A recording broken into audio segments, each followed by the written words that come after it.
The projection of style. Like justice and crossword puzzles, style must not only be done, it must be seen to be done.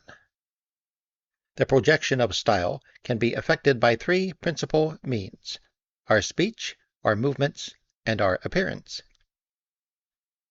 I would place them in that order of importance.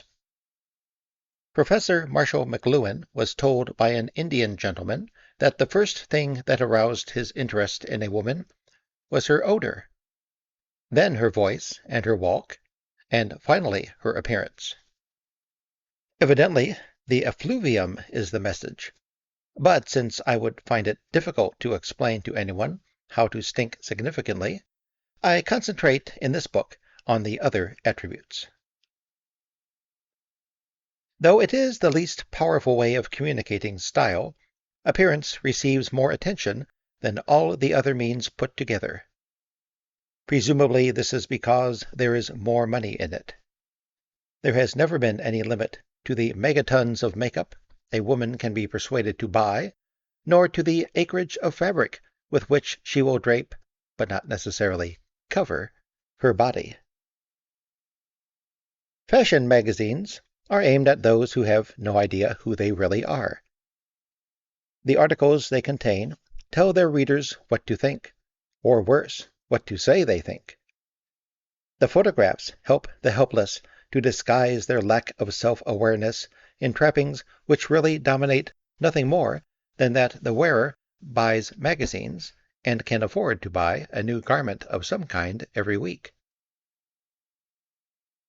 It has been prophesied that Vogue will soon be a daily news sheet. Stop-press fashions will be chalked up on the placards where we are at present accustomed to seeing President Bomb's assassin or drug addict on singing charge. This will not improve matters. The Mary Quantum theory has not worked.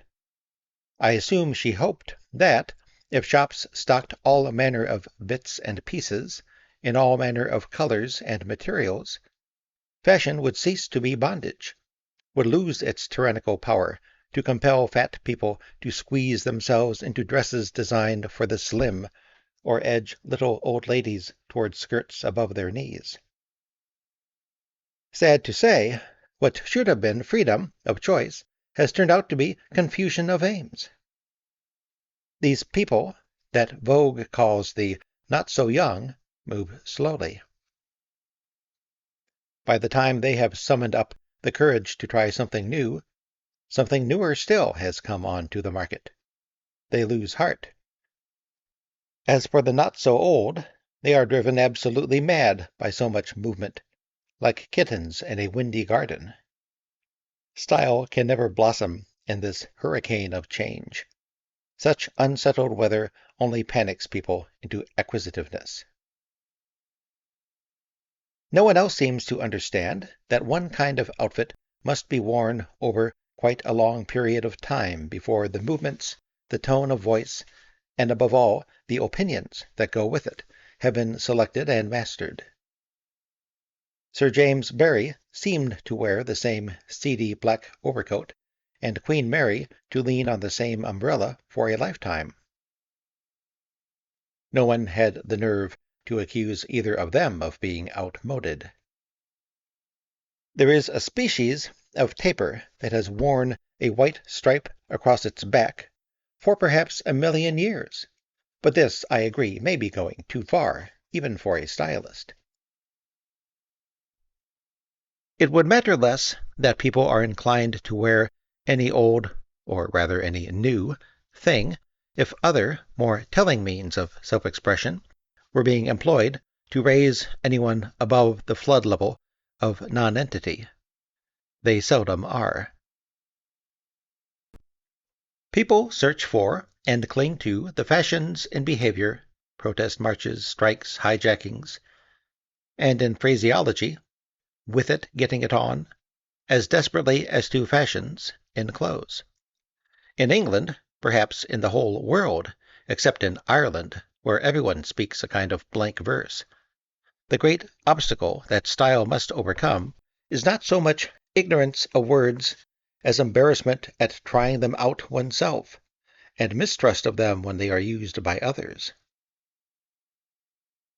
People seem to experience this reaction in 2 degrees, violently in connection with the spoken word, and mildly with what is written. When a discrepancy between these 2 levels of vocabulary is noticed, the advice given is always to settle for less. A man answering an advertisement for a job is warned not to employ in his letter of application phrases that he would not dream of using in an interview. Not to write that he is seeking a post if he would say he was looking for work. Better advice would be to admonish him never to utter a sentence which, if written down, would look clumsy, repetitious, unfinished.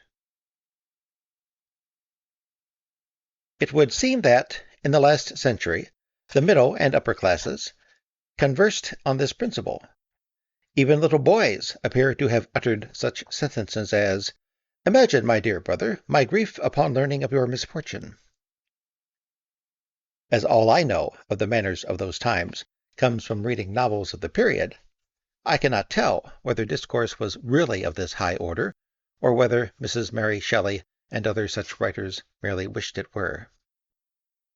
It is certain, however, that early in the 20th century the spoken word started to lose its formality. It began to exhibit what some people, as though it were praise, call the human element. It is a pity we allowed this to happen. If the spoken word is not quickly restored to health, we shall soon be in a very bad way indeed, for the written word is on the way out altogether. In England, its decline began with the publication of Picture Post. This paper reduced journalism to the level of the strip cartoon, and was, only then we did not know it, a kind of still television.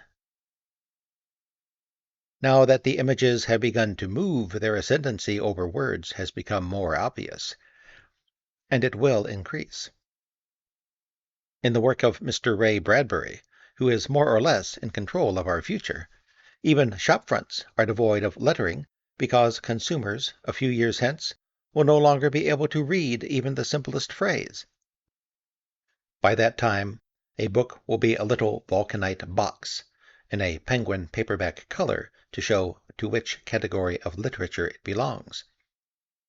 Proceeding from one corner of this contraption, there will be a flexible tube with a mechanical device at the end of it, which the reader will fit into his ear like a hearing aid. Once in a while he will go to the library and say to the girl behind the counter, "I've come to get my Ian Flemings recharged." Then, on the way home, on the bus, I mean the municipal helicopter, as he sits plugged into whatever book is in his breast pocket, a fatuity born of murmuring sound will pass into his face.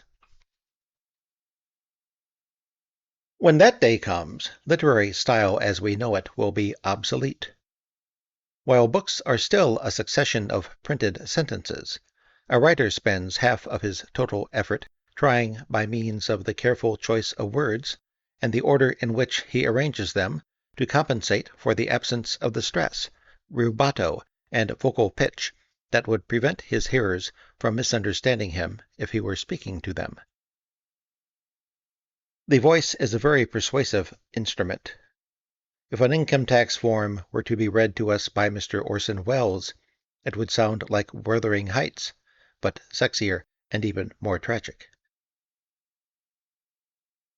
When books as we know them are gone, the future of the language will rest entirely in the long white hands of style seekers. They must not let a single word die. I wish I could suggest 1,000 ways in which this could be done, but I know of only 2. One is to live a long time, and the other is never to allow a new word to be used in one's hearing without, preferably at the time, finding out what it means. Dr. Sitwell said to Mr. Clarkson, "Without our thesauruses, where would we be?" I fear that I find it hard to go along with this. To me, the swatting up of synonyms seems likely to lead to word dropping, which is as boring as name dropping. It may also lead to the misuse of words. Few dictionaries give the grammatical constructions into which words fit, and almost none deals with their emotional coloring. This subtle quality that certain words have over and above their literal meaning is most evident in what used to be called bad language. Nearly all these words either name parts of the body that, until the porn cinemas took over our cultural centers, were seldom seen in public places, or else describe natural functions not usually performed in public.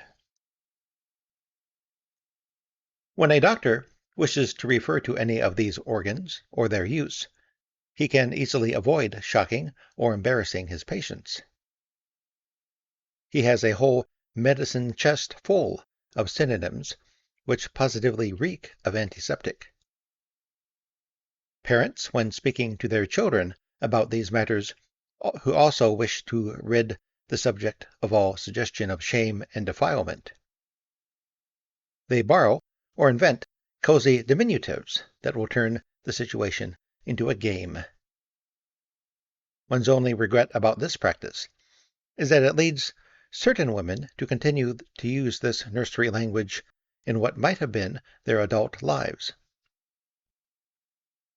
In a third context, the specious authority of the Anglo-Saxons is invoked, and the shortest words are used for the longest things with the deliberate aim of introducing into polite conversation an element of crudity.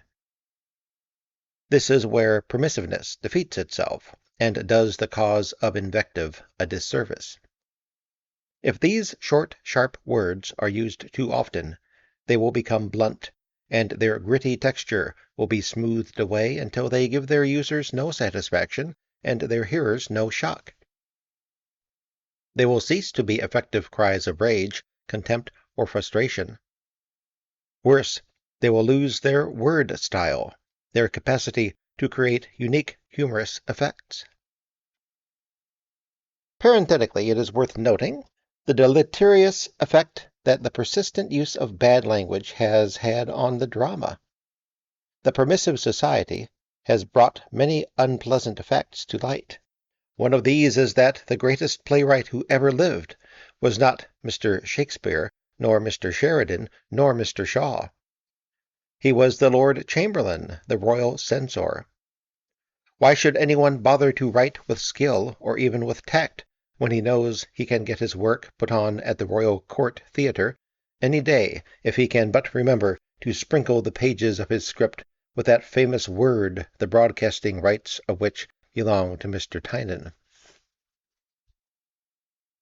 The introduction of new words and phrases, which, until they have become accustomed to them, pedants call slang, does our language no harm. On the contrary, this enriches it. Without such additions, speech could never grow. The people who damage English are those who, like the impatient jigsaw puzzle fanatics, force words into situations which they do not fit, disregarding their grammatical structure and their emotional overtones. Much time, energy, and money are spent saving from the rising waters of the Aswan Dam horned animals whose existence is justified only by the help their names give to makers of crossword puzzles. It is a pity so little is done to rescue words from the engulfing floods of wanton misuse. A large vocabulary is, of course, only a gun belt. We still have to learn to shoot straight and be as quick on the draw as Mr. Henry Fonda. The Greeks were taught rhetoric almost as a matter of course. Every Athenian hoped that his turn would come to sway a group of spellbound listeners. The crowds are bigger now, and the speeches are more numerous, but they are lacking in ornament and are emphatic only with shouting and repetitious abuse. Perhaps speech-making should be put back in the school syllabus. One thing it would teach us would be the actor Mr. Alan Dobie's first law. The effectiveness of a line of dialogue, he tells us, often depends merely on the order in which the words are placed. It isn't difficult to demonstrate the truth of this. In a recent television interview, the last of the Gaiety girls was asked if life in the theater during the early years of this century was really as wicked as we hope. The lady explained that at the time when she was on the stage, a peculiar morality prevailed. She described the situation in some such words as these: "We were allowed to accept gifts of flowers, candies, jewels, furs, yachts, castles, but never money." One's delight at this reply depends entirely upon the list of acceptable presents being arranged in a crescendo of financial value before the actual word money, delivered with an abrupt return to a practical tone of voice, was thrown in. Had the lady said that, though girls were forbidden to receive money from strange men, they might accept gifts of the most sensational value, the information imparted would have been exactly the same. The entertainment content would have been nil. Put as it was, I would call the observation witty. Wit is the voice of style. One might almost define an aphorism as an ugly truth gracefully phrased, or say that wit is any comment upon the human condition made in a way that is memorable. Brevity is not the soul of wit, truth is its soul, and brevity is its body. But since by now all truths are foregone, it can only be the form that we give them that is our individual contribution. Those who sink to mere trading in facts insult their hearers. We can be offered only two kinds of information: what we already know, which is boring, and what we do not, which is humiliating. In all that I have written on the subject of style, I have tried, as seldom as possible, to mention thought. I would faint dead away if anyone were to receive from this book the impression that an effective personality can belong only to the knowledgeable, the scholarly, or even the wise, though a little wisdom can help. Monsieur Pompidou, the former President of France, has said that, besides being a means of expression, the French language helps to shape the thoughts it expresses. We could go further and say this of all languages. It is not ideas that bring words to our lips, but new words that suggest to us ideas we didn't know we had. In the days when human relationships were still all the rage, it was seldom passionate suitors who were eloquent.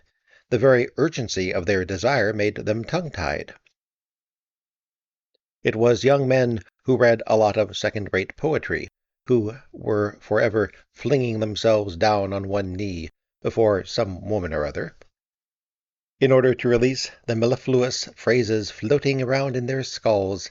They fell in love, and if they didn't watch out, were loved in return. In the beginning was the Word.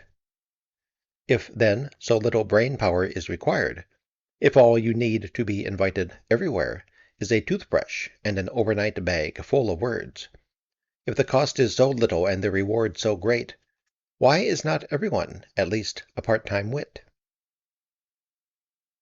Alas, the answer is more or less as before. Even more than people mistrust words by themselves, they fear them when they are arranged in a conscious pattern. To speak for a moment in terms of the visual arts, most men are action speakers. They throw a few words over one shoulder and then look round to see if by a fluke they have made a sentence. As Mr. Beverly Nichols remarked, if you praise an Englishman for saying something witty, he looks as though you were telling him he had just stepped in something. People dislike wit, partly because they hate talking for talking's sake, but mostly because they think of wit as a way in which clever people score off those who have minds less nimble than their own. There are, it cannot be denied, immortal examples of this. In the upper regions of Parisian society there once dwelt a certain Madame Strauss. When a concert of extremely modern music was being given, she felt the occasion was sufficiently important to warrant her presence. Not intending for a moment to be aesthetically out of her depth, she invited the highbrow music critic of the day to escort her. At some time during the evening, the man, to display his musical sensitivity, uttered the opinion, "This music is altogether too octagonal." Madame Strauss remained unruffled. "I was just going to say the same thing," she said. The hushed, elegant bitchiness of remarks like this is what gives wit a bad name. It leaves not only the person at whom it is aimed, but everyone within earshot, not quite knowing whether anyone has been insulted or not. Most people prefer what they consider the broad sweeps of humor, but even here they are not on completely safe ground. A mere smile can be double-edged. I was once in a housewife's choice sculpture class when the husband of one of the students paid us a visit. As soon as he appeared, his wife left her graven image of me and ran anxiously toward him. From the doorway behind me came this fragment of dialogue. "Wife, how did it go? Husband, I told them they were all talking rubbish." Wife, "Oh, darling, I hope you didn't actually use the word rubbish." Husband, "I most certainly did." Wife, "Well, when you said it, did you remember to smile?" The only kind of merriment that the man in the street does not fear at all is a joke, a prefabricated anecdote that follows the question, "Have you heard this one?" He likes this kind of humor because such tales are always about two other people, never about the speaker and the listener. This is precisely what makes them styleless. The stories that come out of a salesman's notebook exist in isolation. They are inorganic and almost incapable of taking on the personality of the speaker. Also, though some of them may provoke laughter, all of them provoke other similar tales. An evening spent swapping funny stories quickly takes on the horrible boredom of an amateur variety program. Every few minutes, the entertainment stops and then starts again. For a social occasion, to have something like the quality of a play, its wit must derive from the very nature of the situation in hand, must be provoked by the diversity of personalities involved. The only thing that justifies the existence of these tales that people hand round like cigarettes is that the best of them embody a general principle of humor which we can study and put to our own use. We already know that what matters is the order in which we place our words, but this is not enough. We must formulate infallible rules about this order, so that, if we wish, we can make our simplest utterances funny. Whenever people ask us to display or preserve a sense of humor, they want us to accept with equanimity some calculated insult. This request is very annoying, but at least it is based on a genuine idea of what humor is. It is detachment. A true humorist is so totally unengaged that he can relax in any situation and evaluate every crisis, even one brought about by his own folly, from at least two possibly opposed points of view. This may seem to be a lot to expect of human nature, but in fact, in some people, detachment seems to have known no limits. When Mr. Kierkegaard fell half-fainting to the floor at the feet of his friends, they tried to lift up his body and carry him to bed. "Oh, leave it," he murmured. "The maid will sweep it up in the morning." From a standpoint as remote as this, it would be possible to regard any incident as a kind of play, and this is what the ideal raconteur does, using, naturally, the dramatist's two chief weapons, suspense and surprise. We can observe this theory in practice by examining any well-known joke. Let us take the tale of the faith healer and the child. I choose this one not because it is the funniest story in the world, but because its form is classic. A child goes to a faith healer and says, "Please, sir, father's ill." The old man explains that these words contain the very root of the patient's malady. "What you mean," he says, "is that your father thinks he's ill. Go home and tell him this, and in a week's time come back and report on the change in his condition that you will undoubtedly observe." So the child departs, does as he is told, and returns on the appointed day. "Please, sir," he says, "father thinks he's dead." Here, almost naked, are the principles on which humor works. First, the words are arranged in such an order that the one containing the surprise is at the end. Second, the tragic statement in the second half of the tale is made in the optimistic phraseology set up by the first half. This is all there is to it. I deny utterly that the humor of the story depends upon making fun of the doctrines of faith healing. The laughter lodges innocently in the space between form and content. In most narrative jokes, the denouement is the opposite of what the hearer has been led to expect. But in the very best stories of all, suspense and surprise are in alignment. The audience is given what it feared or hoped, and the surprise lies in the excessive degree of fulfillment.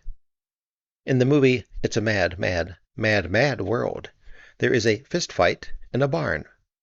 The two men involved lurch and stagger toward the window. The audience knows that at any moment the glass will be shattered. But when finally one man is knocked from one side of the barn to the other, he pushes out not merely the window, but the entire wall. This climax is made far more effective than it might otherwise have been by the fact that the audience has been lulled by the sight of the window into imagining that it already knows what will happen. So far, so simple. But the work of humorists grows harder with every passing year. There was a time when every large subject had its own built-in quality. Death was solemn, sex was naughty, virtue was sacred. The iconoclasm of our age has altered all of this. If we look at the work of humorous authors who were writing before the First World War, we notice this at once. Readers of the short stories of Saki experienced a delicious sense of outrage at the flippancy of Mr. Clovis Sangrail almost every time he opened his mouth. "When I was young," said Clovis, "my mother taught me the difference between good and evil, only I've forgotten it." "You've forgotten the difference between good and evil?" gasped the princess. "Well, she taught me 3 ways of cooking lobster. You can't remember everything."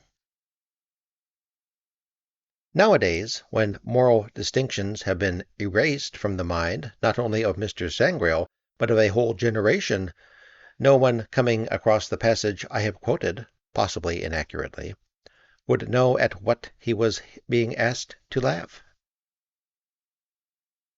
A modern humorist has to impose the required emotional quality on his subject matter by his choice of words and tone of voice before he can start to debunk it.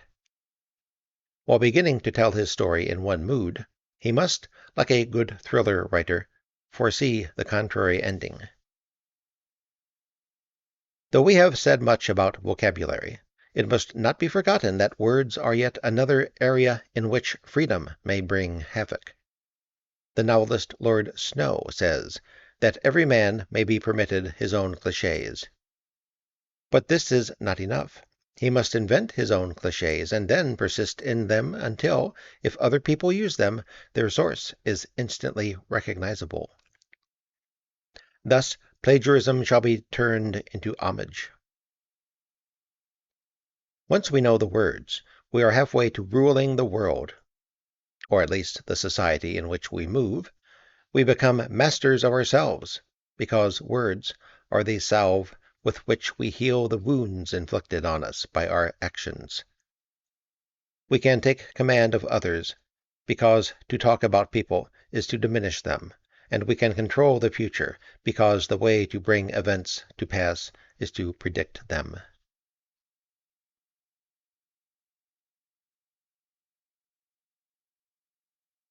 I would dedicate this reading to 2 people who will not hear it.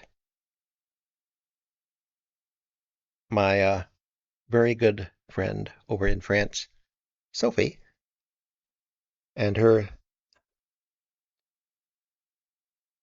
her dear girlfriend, Chrissy, who has spinal cancer and will end at some point soon. I just want to send my love to them.